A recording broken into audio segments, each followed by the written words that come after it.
هذا العدد برعاية مستشفى الشهداء محمودي.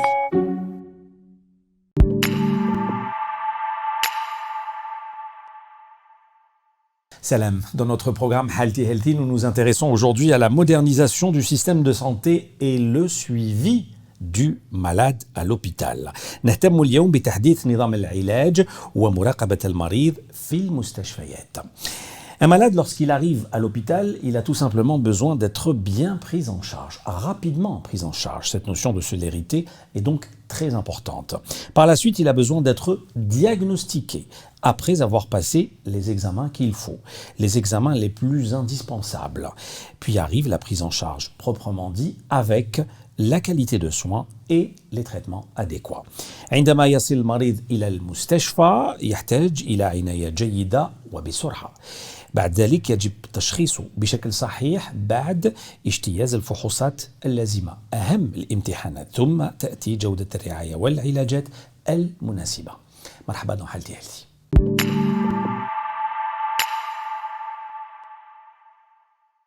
Et nous avons le plaisir de recevoir aujourd'hui pour en parler le docteur Saïd Mahmoudi. Bonjour docteur. Bonjour. Vous êtes radiologue, vous êtes le PDG de l'hôpital Shahid Mahmoudi. Merci beaucoup d'avoir accepté notre invitation. On vient de le dire, célérité de prise en charge, rapidité de diagnostic, traitement efficace des étapes importantes. J'en oublie d'autres, docteur? Non. C'est à peu près... nous sommes dans cette logique de soins depuis qu'on avait commencé. Même depuis la préparation du projet, effectivement, nous avons un pôle de consultation qui, d'abord avant la consultation, il y a tout un système d'enregistrement des rendez-vous par le net, par le Viber, par le téléphone. Les patients ne se déplacent pas, donc ils peuvent envoyer déjà leur dossier à distance. Effectivement, après vous avez la consultation.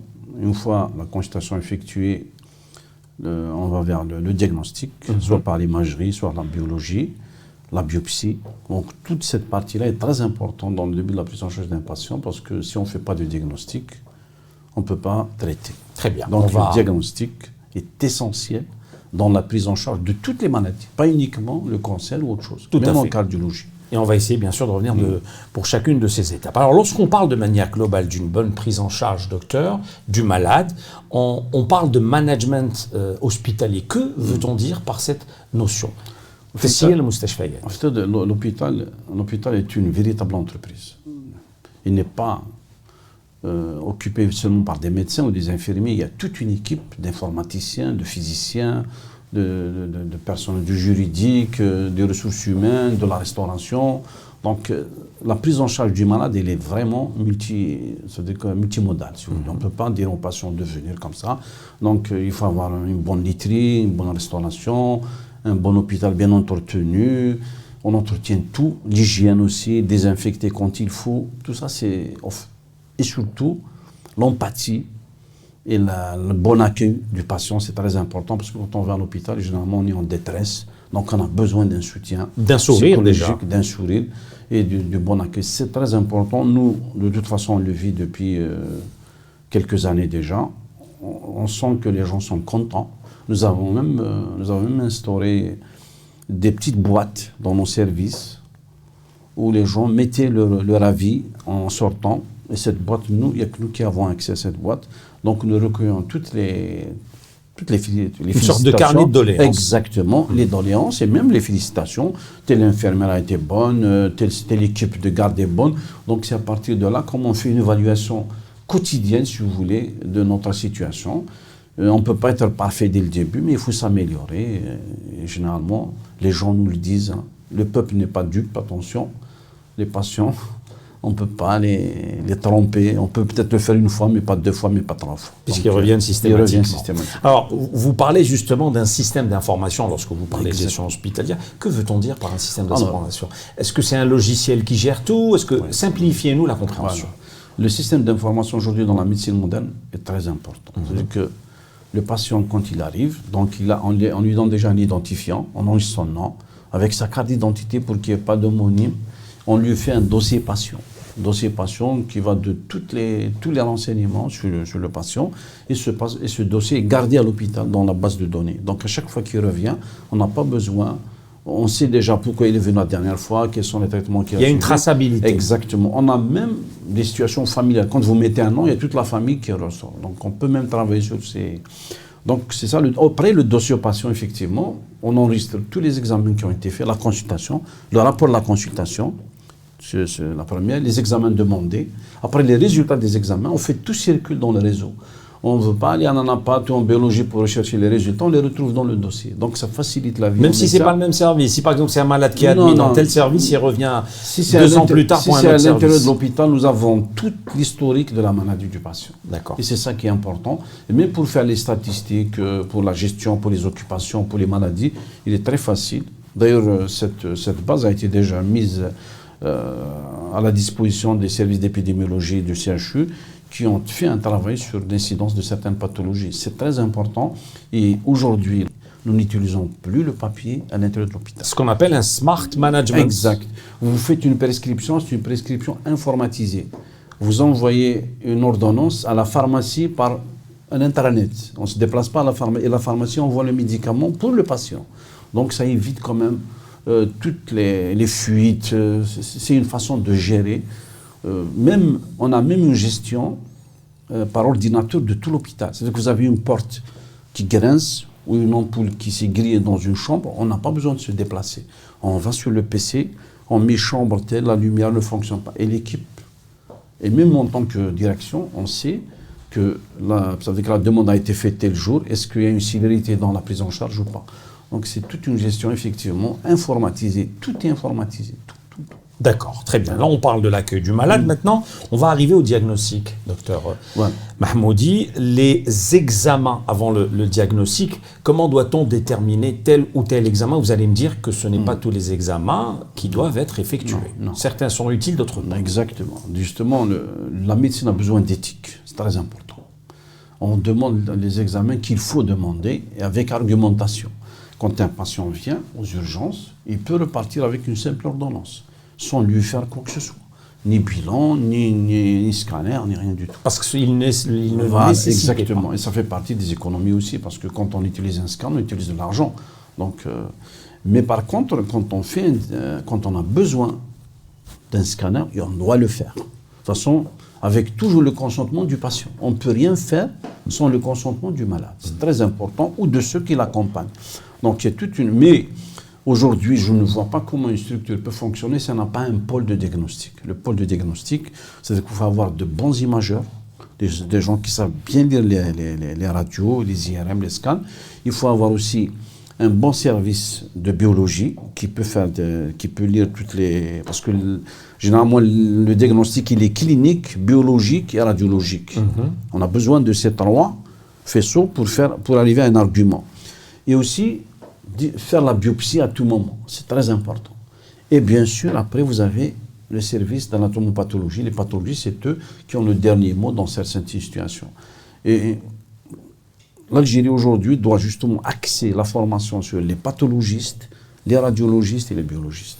Justement. C'est le trépied d'un hôpital. Et on arrive à cette notion de pluridisciplinarité. Exactement. Voilà. Et vous y insistez beaucoup. Expliquez-nous comment ça fonctionne. C'est plusieurs professeurs de différentes spécialités qui donnent leurs avis ra'itahum ala un cas. Exact. Vous avez par exemple, nous avons des services d'urgence. Chaque matin, il y a un staff à 8 h du matin de tout ce qui s'est passé pendant la nuit et la journée. Le malade a été hospitalisé, pourquoi? Donc, sincèrement, j'exagère pas, nous avons un diagnostic dans les 48 heures maximum. Si ce n'est pas déjà à l'instant T, on a au moins un diagnostic dans les 3 jours, quand c'est des grosses pathologies. Donc vous avez le staff et nous faisons une visite médicale chaque matin. Et vous avez ce qu'on appelle une réunion multidisciplinaire, de concertation pluridisciplinaire, une fois par semaine, sur tous les dossiers de cancer certainement. Donc on ne peut pas, aujourd'hui la médecine, personne ne peut prendre une décision seule pour traiter ou donner par exemple un avis sur un patient. Ça dépend le cas, s'il est complexe, c'est plusieurs. Je vous assure, même dans les urgences, nous avons bien sûr une équipe de très bons généralistes. Attention, le généraliste, c'est le pare-choc d'une structure hospitalière. Quand si vous n'avez pas une bonne médecine générale, vous n'allez pas travailler. Parce que c'est le généraliste qui dit ce patient-là va relever de la cardiologie. Ce patient-là va l'orientation. Voilà, le tri. Il faut trier les patients, il faut faire vite. Quand vous avez une embolie qui arrive aux urgences, il faut faire du scan sur place, il faut entamer le traitement sur place. Vous avez une occlusion, l'occlusion n'attend pas. Vous avez un infarctus, l'infarctus n'attend pas. Donc, nous avons des équipes d'astreinte, soit on a des médecins à l'intérieur de l'hôpital, et nous avons des gens qui habitent juste à côté. En cas de besoin, ils sont appelés, ils viennent en urgence. Voilà à peu près comment fonctionne l'hôpital Cheikh Mahmoudi. Et jusqu'à présent, personnellement, je suis satisfait, mais on peut toujours aller de l'avant. Peut-être j'ai oublié des choses. Après, une fois on a fait le diagnostic, le traitement est facile. Le traitement, c'est facile de donner un traitement tant qu'on sait de quoi le malade est atteint. Alors, très important aussi, cette histoire de suivi en temps réel. Oui. Hein, c'est en même temps que tous ces spécialistes, toutes ces disciplines de la médecine agissent en même temps. Comment on peut le simplifier aussi dans la compréhension? Il y a aussi un élément important. Nous utilisons de la téléradiologie, de la télémédecine. Moi, par exemple, quand je suis à l'extérieur, il y a un avis d'imagerie à donner. Je peux le donner avec mon PC. Je me connecte dans la base de données de l'hôpital et je donne un avis sur place. Nos médecins peuvent modifier un traitement à la maison parce qu'il a accès à ce qu'on appelle au dossier patient informatisé. C'est-à-dire que s'il a des données, il peut dire attention. Il y a aussi, j'ai oublié de vous dire quelque chose, dans l'exécution des traitements. Par exemple, nos infirmières, ils exécutent un plan de traitement établi sur un dossier informatisé. C'est-à-dire que nos infirmières circulent avec un PC portable sur le chariot. Tel patient doit avoir tel traitement à telle heure. On ne peut même pas tricher sur l'horaire. Si on met par exemple telle injection, elle va se faire à minuit. Si elle s'est faite à 2h du matin, elle va s'enregistrer à 2h du matin. Donc il y a eu 2 heures de retard. Vous comprenez? Donc après il y a aussi les appels malades. On a un appel malade qui est intelligent. Quand le patient appelle l'infirmière, l'appel est enregistré. Il est enregistré. Donc, nous, en tant qu'administration, si un infirmier ne répond pas à un appel d'un patient, le lendemain matin, on peut le savoir. C'est que même si le malade, on dit qu'il ne dit pas vrai ou pas, le système nous permet de vérifier. C'est un mouchard. Exactement. Et je vous assure que ça marche très très bien. Parce que malheureusement, vous connaissez les structures hospitalières, parfois il y a des abus, les gens ils dorment, ils laissent les patients crier. Donc il faut quand même des moyens. Très bien. Alors qu'en est-il de la ressource humaine? Les profils qui doivent travailler dans un hôpital qui répond aux normes. Quand on parle de ressources humaines, je parle du gardien à l'entrée jusqu'au professeur qui est concerné par l'opération. Personnellement, je parle de notre expérience. Jusqu'à présent, nous n'avons pas recruté, à part 2 ou 3 personnes qui ont de l'expérience. On a toujours essayé de former nous-mêmes notre personnel. Sincèrement. À part, bien sûr, les ingénieurs qu'on amène, les informaticiens, mais ils n'ont pas d'expérience sur le dossier patient. Donc, mais je vous assure que notre jeunesse s'adapte facilement. Sincèrement. Soit des infirmiers, parce qu'il y a la volonté aussi de bien faire. Des physiciens, des infirmiers, des aides-soignants, les agents de sécurité. On est allé même à faire de la formation pour les aides-soignants à l'intérieur de la structure. Parce que nous avons une structure effectivement qui est peut-être différente des autres. Nous avons une salle de conférence de 120 places. Nous avons déjà fait plusieurs... Et cette salle nous sert d'abord à faire les staffs, faire les réunions, mais surtout à former des infirmiers avec des formateurs. Qu'est-ce que vous allez faire ici? Comment vous avez fait? Comment faire un pansement? Et ça marche. Nous avons pris malheureusement des gens, des biologistes qui n'avaient pas trouvé, on les a un peu aidés à devenir des aides-soignants, on le sait.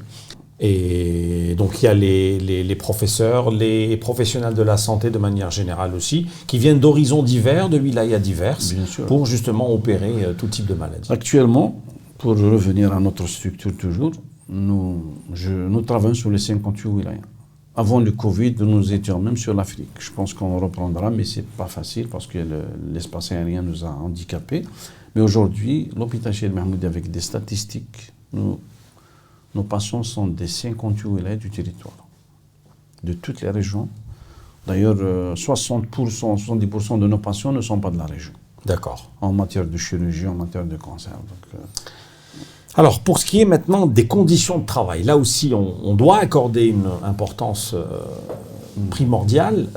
Vos collaborateurs doivent bénéficier de toutes les conditions de travail adéquates. Très bien. Donc déjà, nous sommes 470 personnes dans la structure. à peu près avec 200 soignants.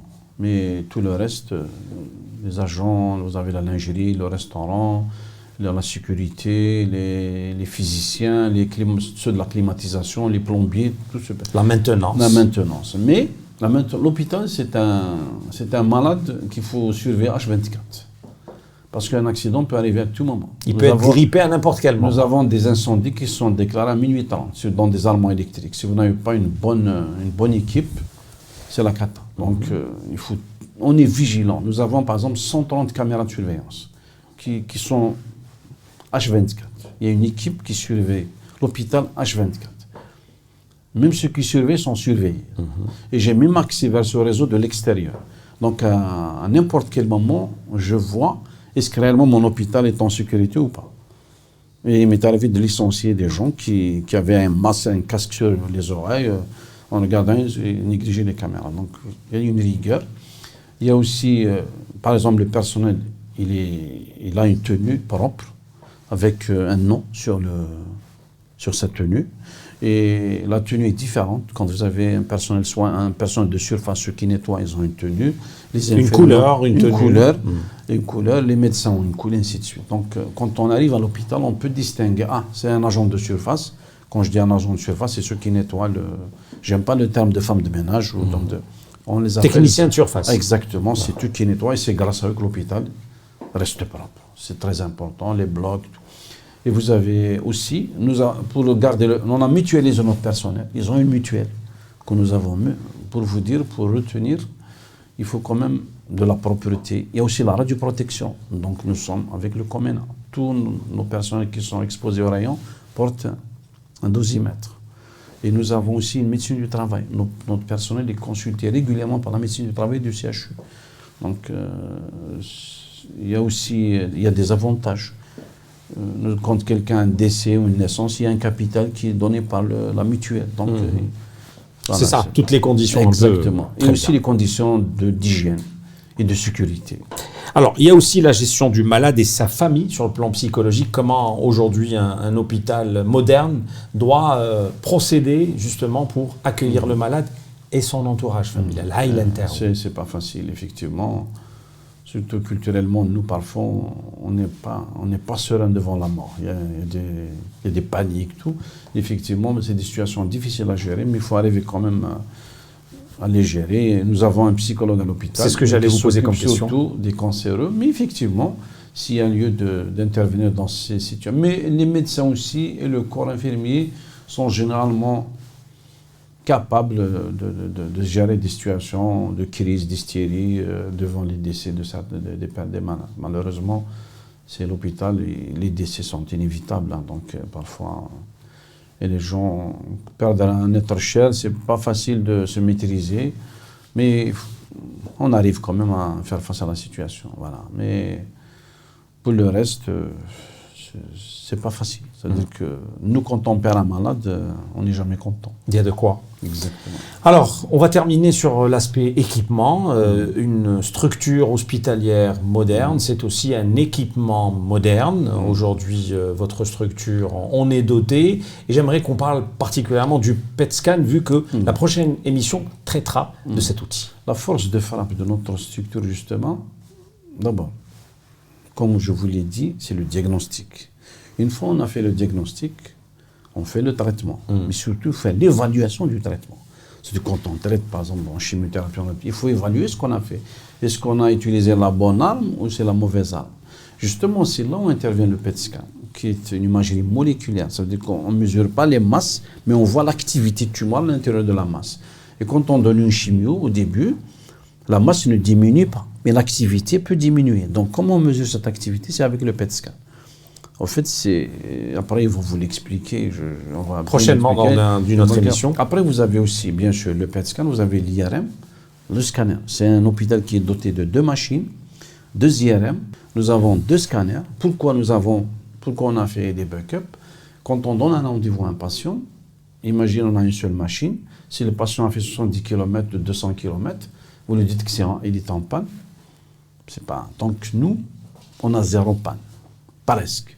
En plus, l'hôpital, il a signé des contrats de maintenance avec pièces pour tous ces équipements, même les ascenseurs. Il y a un budget, mais ça vous assure quand même une continuité du service permanente. Ça marche. Pourquoi? D'abord, il y a l'environnement des équipements. Nous, on respecte tout. La climatisation, l'alimentation électrique, vérification du réseau, les onduleurs en amont.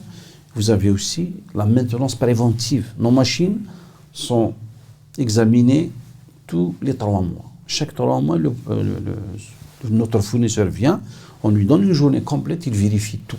Il change les filtres, il vérifie les alimentations. Donc les pannes déjà, il y a une prévention des pannes. On peut changer une pièce, même si, parce qu'on sait qu'elle a laissé, donc on évite. Mais quand il y a une panne aussi, nos fournisseurs sont, que ce soit avec la radiologie ou la radiothérapie ou autre chose, nos ascenseurs ne s'arrêtent pas.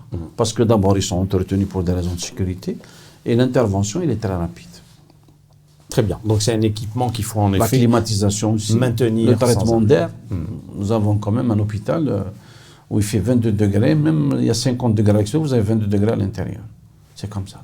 Parce qu'un patient ne doit pas avoir chaud, il ne faut pas qu'il y ait des infections. Et le personnel aussi. Exactement. Merci beaucoup, Dr Saïd Mahmoudi. Je rappelle que vous êtes radiologue et PDG de l'hôpital Shahid Mahmoudi. Oui, merci beaucoup d'avoir accepté notre invitation. C'est moi. Voilà grosso modo, chers téléspectateurs, ce qu'on pouvait vous dire pour le numéro d'aujourd'hui, consacré un peu à cette gestion hospitalière moderne. تسيير المستشفى بطريقة اليوم جديدة. شكرا على المتابعة. قعدوا أوفياء.